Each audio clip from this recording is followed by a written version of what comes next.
Hi everyone, and welcome back to our reading of Aether Wuld. Today we're going to be reading the first chapter, so let's get into it. Chapter 1, Ada's Kin. In the northern grasslands outside of Ada's Kin, Mankin's army gathered its forces for an assault upon the city. Ada's walls still stood strong, though pockmarked with boulders and ballista bolts. Their northern gates, however, did not. Scorch marks littered the fields, and walls, bolts embedded in the stonework, yet not a single defender could be seen upon their walls. With the sun beating down on their heads, Silan, one of the oldest legionnaires, wiped the sweat off his shaved head. Ash and dust dirtied the hair, donning his battered helmet. He watched from the ranks of his fellow troops as General Redoff trotted by on his golden-scaled stallion, adorned with just as much ornamental armor as the portly man himself. Riding alongside the general on a large reptilian mount was Lady Talia, clothed in a violet dress with silver embroidery. Sweat continued to drip from Silan's brow as the general preemptively congratulated himself and the legion on their assured victory. Men, these vermin think they have the right to claim themselves a kin of Aeta, the kingdom of our world, he scoffed. And yet their main gates have been rendered inoperable, thanks to our mages. Those inside await our blades. I will lead us into the fray as we defend the honor of the wondrous Mankin and eradicate those heathens off the face of Mankal. He raised his jewel-encrusted longsword to the sky. The army roared as he grinned back at them. For too long this filth has stained the graces of our liege. For too long the filth has sheltered our prey. For too long this filth has gone unpunished. The general paused, as he scanned his troops in search of deserters. His eyes glazed over Silan's.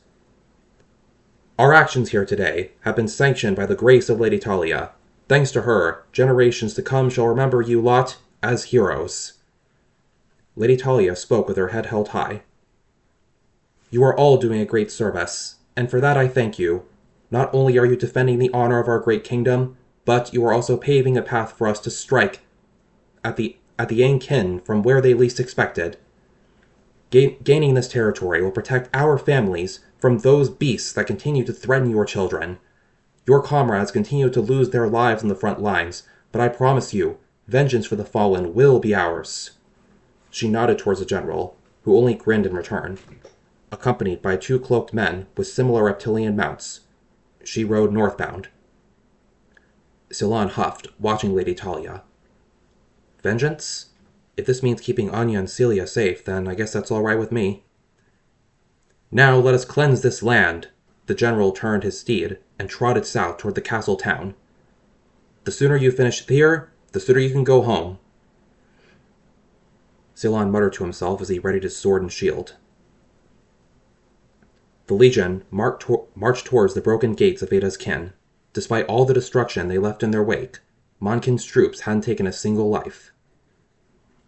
Silan looked up the deserted stone walls that protected the city, considerably shorter than the walls protecting Mankin. He waited for an ambush from his fellow soldiers, but huffed when none came. The general looked back last time at the troops and raised his sword towards the open gates.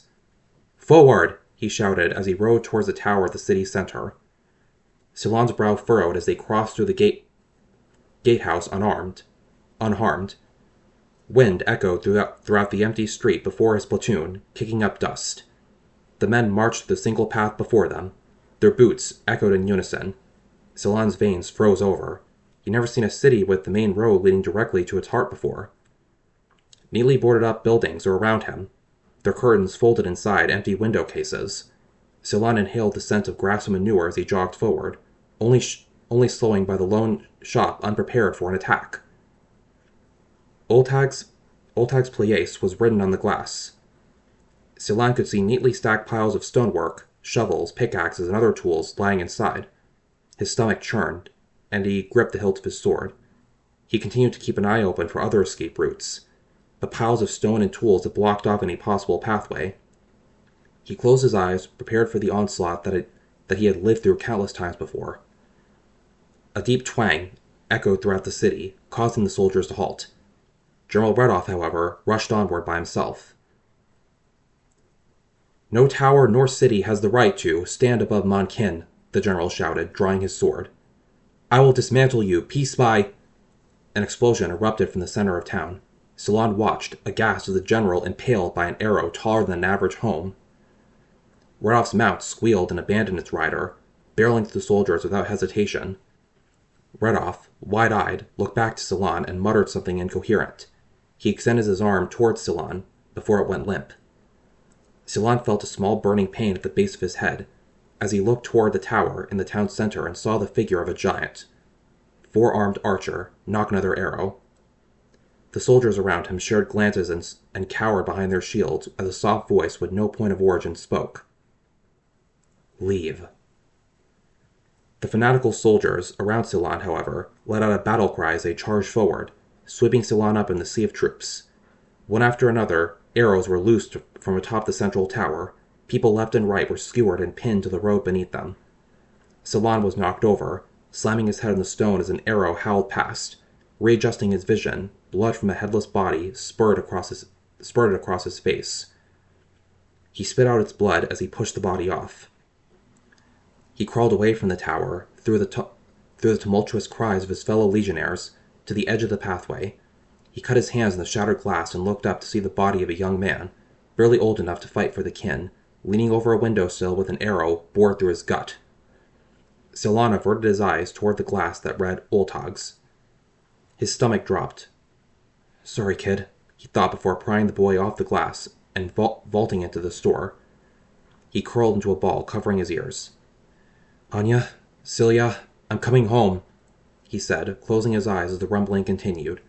Chunks of flesh splattered against the building, and the searing pain at the base of his skull grew.